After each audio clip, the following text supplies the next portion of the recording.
ఇక్కడ కూర్చున్న ఇంతమందిలో, వందల మందిలో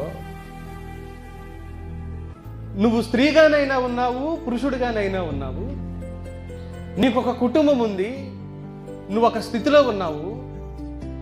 మరి ఎబెద్మెలెకు ఎలాంటి స్థితిలో ఉన్నాడు?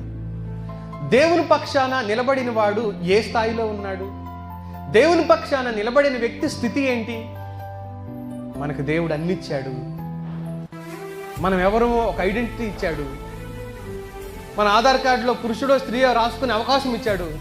ఇప్పుడు అతను ఏమని రాసుకోవాలి? ఆధార్ కార్డులో స్త్రీ అనా, పురుషుడనే? మరి ఏమని రాసుకోవాలి?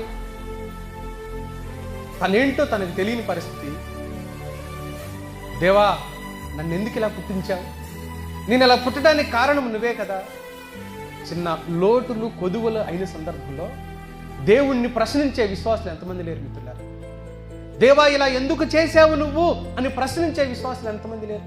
తన జీవితాన్నే వింతైన పద్ధతిలో పుట్టించినప్పుడు దేవుణ్ణి, దేవా నువ్వు ఇలా ఎందుకు చేశావు అని ప్రశ్నించలేదే.